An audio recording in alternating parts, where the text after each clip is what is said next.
I don't think I'll ever forget the Christmas Eve snowstorm in Pinewood. The storm envelops everyone in silence, as if the earth has chosen to slumber. Pinewood was a small mountain town where everyone knew each other.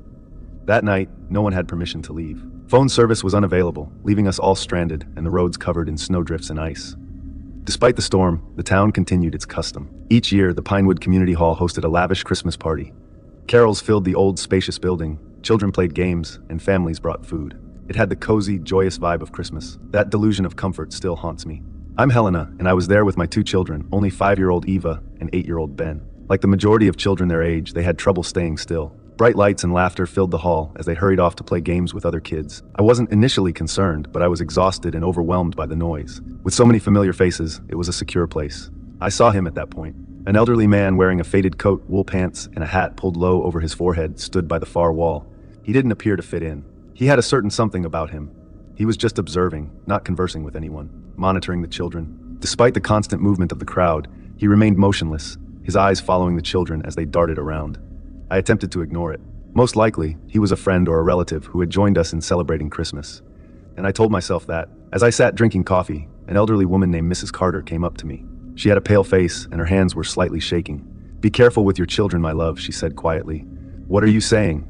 With a forced smile, I asked. She turned her gaze towards the man standing by the wall. "I have no idea who that person is, but he has been watching the young ones." It bothers me. She was being paranoid, and I wanted to reassure her, but her tone unnerved me. "I will monitor them," I whispered. I didn't, though. I dropped my defenses. An hour later, as the celebration was coming to an end, there was a shriek that pierced the atmosphere. A woman screamed for the 6-year-old Liam, who had been playing tag with the others. He was no more. Initially, nobody took it seriously. They searched under tables, behind curtains, and even outside by the snowdrifts in the hall, but found nothing. Not a thing. He simply disappeared. Immediately after that, the party disbanded. Despite the intense storm outside, nobody seemed to care.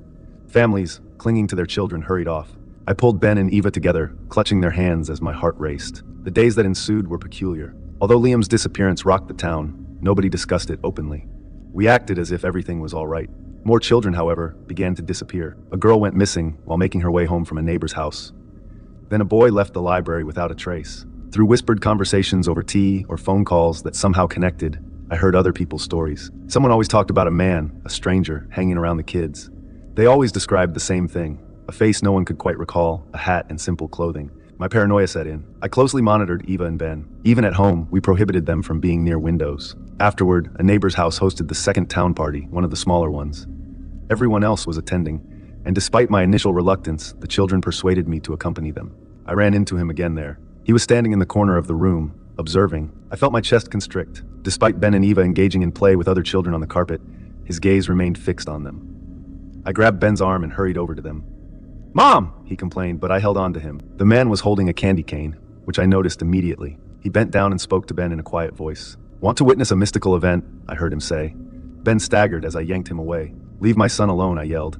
The man's expression was blank as he gazed at me, seemingly unable to comprehend the consequences of his actions. He disappeared back into the throng before I could respond.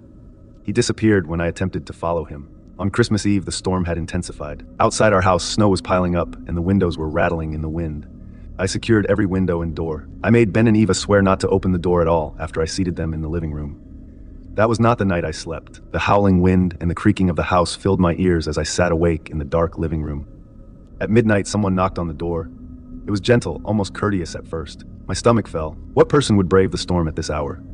Peeping through the peephole, I made my way to the door.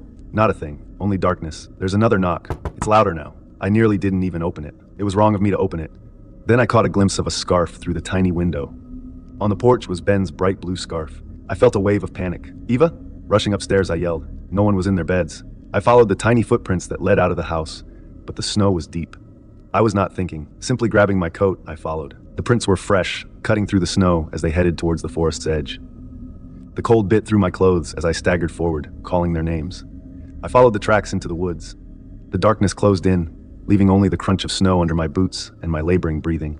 I noticed a dim light in the distance after what seemed like hours. I came across an abandoned old cabin. I pushed open the door, and it creaked. The air was freezing and stale. The sight of Ben's hat on the ground stopped my heart.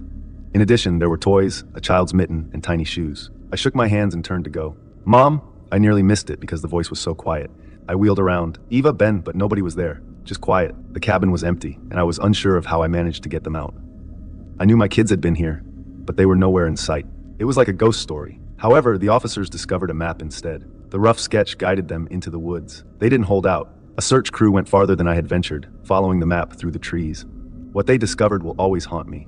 There were only a few tents and holes dug into the snow, making it a secret camp. They located the children inside one of those holes. Everyone, tied up, frightened, cold, but alive. When they pulled them out, Ben and Eva huddled together, crying. A mere mile away, they apprehended the midnight visitor while he attempted to flee. They discovered him, his clothes soaked through, crouching behind a tree. They dragged him back without any resistance from him. During questioning, he confessed. He had indeed taken the children. Everyone. He wouldn't explain why, though. He kept bringing up the gang he worked with in whispers, but he refused to name them. The community attempted to move on. Parents embraced their kids more tightly. People discussed locking their doors and exercising greater caution. Pinewood, however, would never be the same. The midnight visitor, who had no past and no future, turned out to be a vagrant. He simply preyed on small towns like ours and roamed around. All that remained was fear and unsolved questions as the gang he worked for disappeared into the wind. Before we get into the next story, if you come for the first time, please make sure to subscribe to our channel and press the bell icon for upcoming scary stories. We need your support. Please share these stories with your friends and family. Thanks. It was the kind of quiet, cold December night that made the world feel still. My husband John and I sat in the living room with our 6-year-old son Danny. The Christmas tree stood proudly in the corner, decorated with twinkling lights and ornaments we'd carefully picked out together. The room glowed warmly, a picture-perfect holiday scene. Snowflakes tapped against the window panes and everything felt so peaceful. But then I noticed Danny. He was sitting on the floor, cross-legged, facing the Christmas tree. His back was stiff, his little shoulders unmoving. He wasn't playing with his toys or even moving his head. I tilted my head, watching him. His gaze was fixed on the lower branches of the tree. "Danny?" I called softly, but he didn't respond. There was something wrong with the way he sat so still, the way his breathing barely seemed to move him.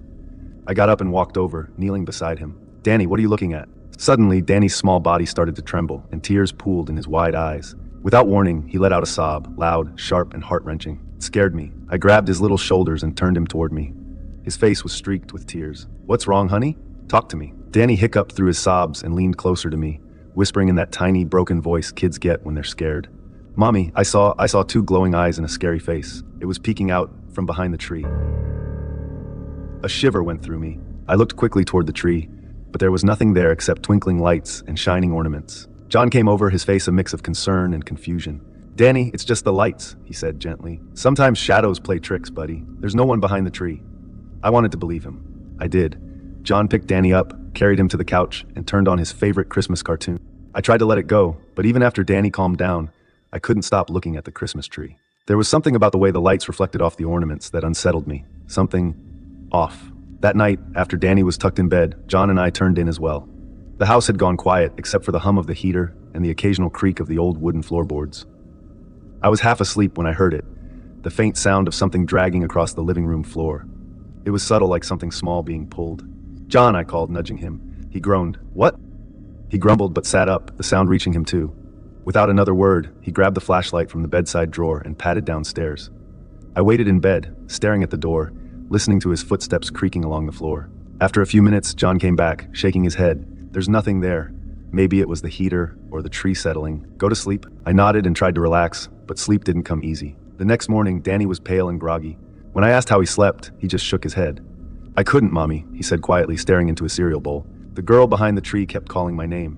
My blood ran cold. I knelt beside him. "What girl, Danny?" She said her name's Maria. John and I exchanged a glance, but he quickly forced a smile. "You've been watching too many cartoons, kiddo." Later that day, John was moving some boxes in the living room when he suddenly stopped. "Hey, Em," he called, frowning. "Did you know there's a door here?" I turned from the kitchen to see him pointing to the wall beside the Christmas tree. And there it was, a small, narrow door with a brass handle, something we'd never noticed before. It didn't make sense. We'd been in this house for 2 years. "Is it locked?" I asked, walking over. John tried the handle. It wouldn't budge. "Yeah, and the keyhole. It's freezing." Strange things kept happening. That afternoon, while I was cooking, I heard a crash. I turned to see that one of our family photos had fallen off the living room wall. The glass was shattered, and the frame cracked. When I picked it up, it was ice cold. That night, after putting Danny to bed, I walked into the living room to turn off the lights. As I passed the tree, something caught my eye. Movement. Just a flicker of a shadow, like someone ducking behind the branches. I froze, my breath catching. I leaned closer, slowly parting the branches. Nothing. Over the next few days, Danny started acting strange. He spent more and more time sitting by the Christmas tree, whispering to someone who wasn't there. "She's nice, Mommy," he said one afternoon when I asked him who he was talking to. "Maria said she wants to play." I couldn't hide the shiver that ran through me. Later, I noticed faint scratches on the floor, leading directly to the tree. I scrubbed them off, but the next day they were back, only deeper. At night, I started hearing whispers coming from the living room. When I'd check, I'd find Danny standing perfectly still in front of the tree, his back to me, his head tilted slightly like he was listening. I knew something was wrong. I had to know what was happening. I searched the house from top to bottom and eventually found an old, dust-covered journal tucked inside a cupboard upstairs. The handwriting was faded, but I made out enough to piece something together. The journal mentioned a little girl named Maria who had lived here decades ago. It said she had fallen down the stairs, but there were whispers, rumors of something much darker. Maria had died in this house. That night, Danny woke up screaming. I ran to his room and found him curled in a ball, clutching a broken Christmas ornament. Blood dripped from a small cut on his hand. "She's sad, Mommy," Danny said, tears streaming down his face. "Maria's sad because no one listens." "Daddy?" I turned to Danny. My heart dropped. "Danny's in the living room," John said. We ran. Danny was sitting in the corner, his face pale, his eyes blank. At the center of the room, standing perfectly still, was the spirit of a little girl. She wore an old white dress, her skin gray and cracked like porcelain. Her eyes glowed faintly in the dim light. She lifted a thin arm and pointed to the doorway leading to the stairs. Maria's stepmother had pushed her down the stairs, her small body crumpling at the bottom, and then silence. I fell to my knees in the room, tears streaming down my face. "Maria," I called. We know what happened to you." The little girl blinked, her glowing eyes softening. For a long, still moment, the room held its breath. Then Maria's figure flickered and began to fade, her small form dissolving like smoke. And then silence. Danny blinked, looking around like he had just woken up. "Mommy, where are we?" The scratches disappeared. The door, once open, vanished completely into the wall. The house felt warm again, the unease lifting like a heavy fog. We never told Danny what really happened. He didn't remember Maria, the whispers, or the glowing eyes. I'm from London in the UK. It was December 17th, 2022, and I was out with my two friends, Demi and Ava. The day started very normally with me and Demi in a park in a cafe. The original plan was we'd all meet there and hang out, but Ava was running late. We sat at a table near this warm fireplace, and it was really nice. It's late afternoon. Me and Demi spoke for around 30 minutes about life and all sorts, and that's when Ava arrived. She had gone through a breakup, so I knew that the day was going to be one of those quiet ones.